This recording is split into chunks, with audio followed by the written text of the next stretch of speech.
And don't forget about the launch party happening on the 16th, 17th, and 18th. We can't wait to see you there. We'll be there.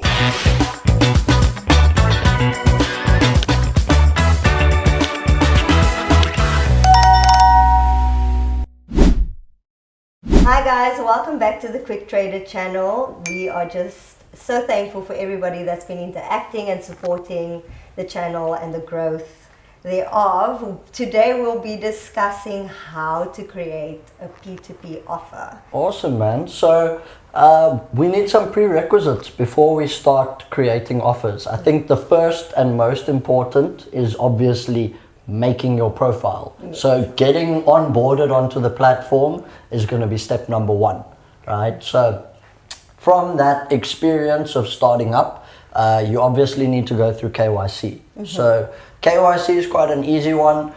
Basically, they have two levels to it. So it's going to be level one, which is just your phone number. They verify you through making sure that the phone number is linked to your name. Correct.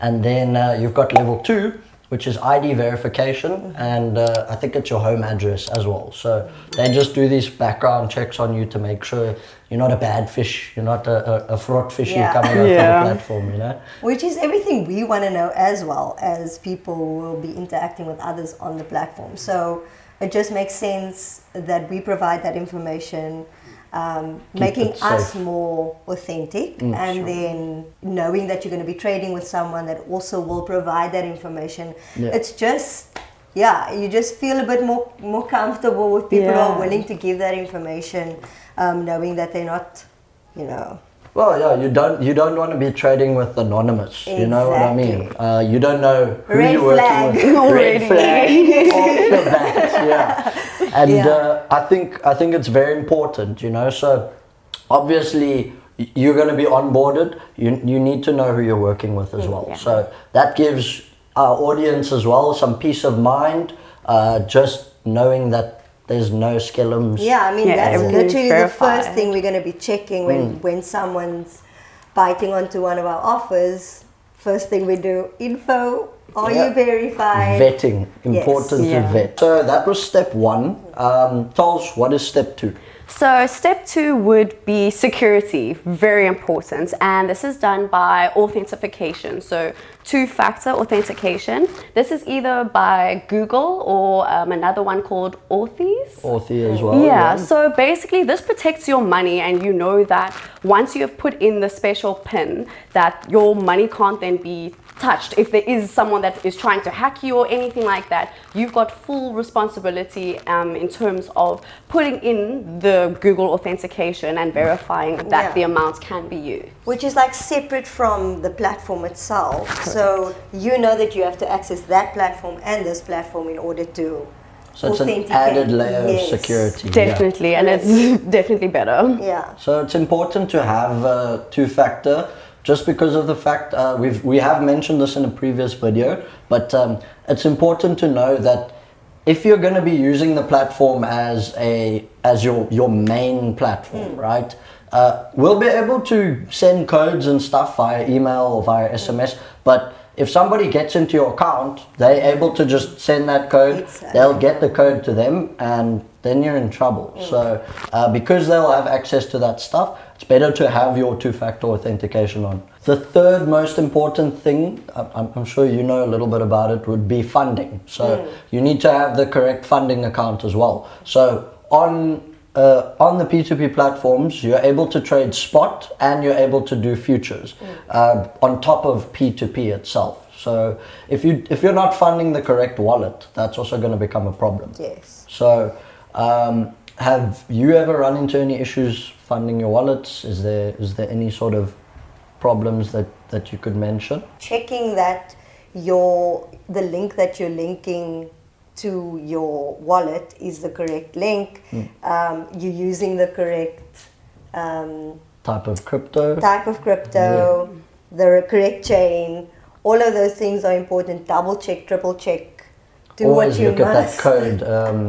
what is it, your address. You need to always check the address is correct. I mean, one uppercase letter that's incorrect or one lowercase letter, it's lost in the blockchain. And I mean, then it's done. You're in a bit of trouble. And there's so many warnings out there. Once you click send or okay or go ahead and you made a mistake, then you're done. You made a mistake. And I mean, you know, the platform can do a lot to try and track that and to try and probably rectify the situation, but there's only so much you can do. So I think this is a very important step in creating an offer. Correct. I would say from there onwards, once you've been onboarded onto the platform, they've accepted your KYC, you've set up an authentication and extra security layer, it would be starting to set an offer up. So how you do this is you go onto your page, you click on the top left corner, your drop down menu will pop up and it'll have an option to either create a buy or a sell offer. Now in our case, we sell. So you'll select the sell offer. So in terms of selling, you would then choose what you're going to sell. So whether it then be Bitcoin, whether it be USDT, that's where you have to decide what you're going to do. And then from that, you then are going to choose the transfer network. So that can be done either doing, so there's Solana. Solana is one of the better ones and one of the cheaper and faster platforms that you can use. They're one of the cheapest at the moment. Especially with USDT. That's a great starting point. I agree with you. I think obviously when you're sending over, Vicky was mentioning now, we need to double check that the addresses are correct. That's a very important one because when you're creating this offer, you obviously need funds to do so. Correct. So when you fund that wallet, you fund the correct one, and then creating the offer itself, it's all about just your preferences. So you move on from what type of crypto you're going to be selling. You also need to then obviously your target location, your target country. So we're in South Africa, so we'd obviously want trades from South African people, right?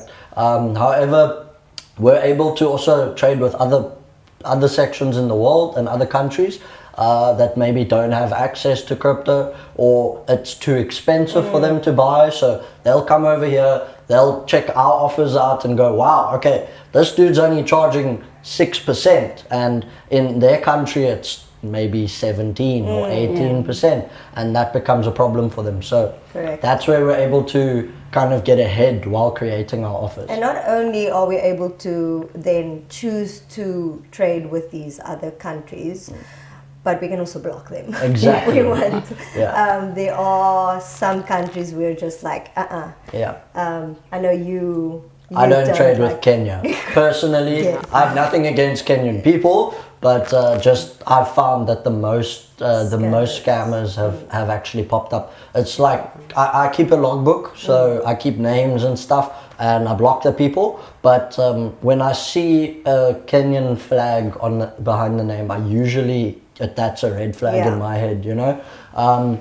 And again, there's no hate towards it. It's just how it is. Safety. Safety. And it's just preference as well. So. There's some guys that don't even like to trade with Saudi Arabia and so on and so forth. Cameroon, I think, as well. And those countries bring a lot of volume. You know, if you specify that you want to work with people from those countries, you're usually going to get higher valued offers, basically. So I think that's important to have. And then we can also set our time limit to our offers. Usually it would be between 15 and 30 minutes. Can you tell me why you set it to 15 to 30 minutes? So if anybody's going to be, if you're going to be keeping your offers open for 2 hours, your currency is going to be going into escrow.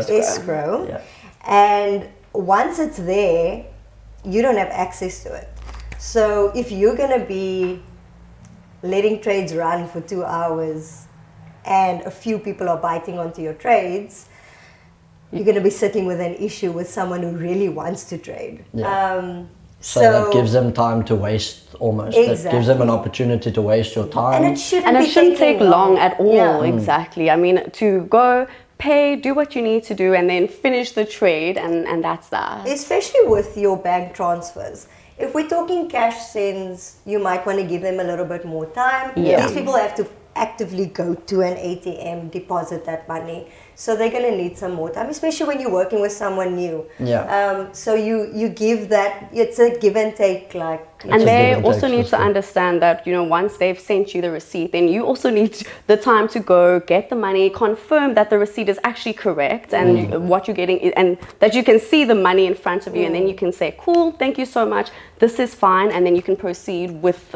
releasing the coins. I mean, look, we mainly stick to our bank transfers. Yeah. So I think that, you know, when you're talking in those terms, it's more about just getting the money into your account, going and checking your banking app, making sure your references line up, and making sure that everything is in order.